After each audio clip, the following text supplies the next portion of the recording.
ఈ మూడు సూత్రాలు ముక్తికి మార్గాలు.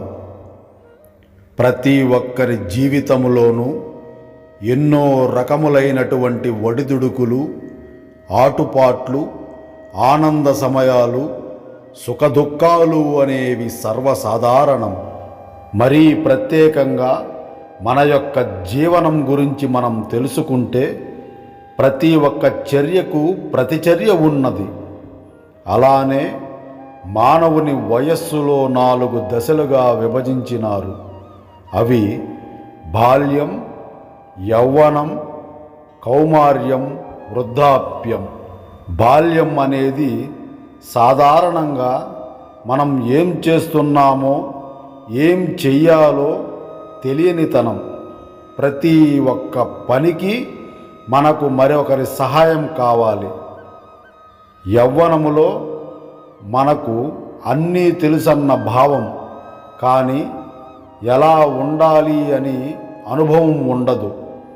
ఈ దశలో మంచి నడవడికలోనికి ప్రయాణించాలన్నా, చెడు నడవడికలోనికి ప్రయాణించాలన్నా ఈ దశ మరీ ముఖ్యమైనది. కౌమార్యం బాధ్యతలు, బంధాలు, అనుబంధాలతో జీవనం సాగించేది. ప్రతి ఒక్క మనిషికి ఈ దశ చాలా ప్రత్యేకమైనది. అనుభవం ఉంటుంది, అలానే ఆసక్తికరంగానూ ముందుకు సాగుతాము. వృద్ధాప్యం తిరిగి మన మొదటి దశలోనికి మనం వెళ్ళిపోతాము. ఏది చెయ్యాలన్నా మరొకరి సహాయం అవసరం. కానీ ఈ దశ ఎన్నో గుణపాఠాలను, మరెన్నో తీపి గుర్తులను మనకు అందిస్తుంది. ఎలాగైతే మన జీవితం దశల వారీగా సాగుతుందో, అలానే ఆ భగవంతుని సేవలో తరించేందుకు 3 దశలు మనం గెలవాల్సి ఉంది. ఒకటి ప్రాణాయామం, మరొకటి యోగా, వీటికి తోడుగా ధ్యానం. ఈ 3 దశలను మనం పూర్తి స్థాయిలో సిద్ధి పొందితే సర్వం మనకే బోధపడుతుంది. అనగా సాధన చేసేందుకు ప్రతి మనిషికి శరీరం అవసరం. ఆ శరీరం దృఢత్వంగా ఉండాలన్నా, శక్తివంతంగా ఉండాలన్నా మనకి ప్రాణాయామం అవసరం.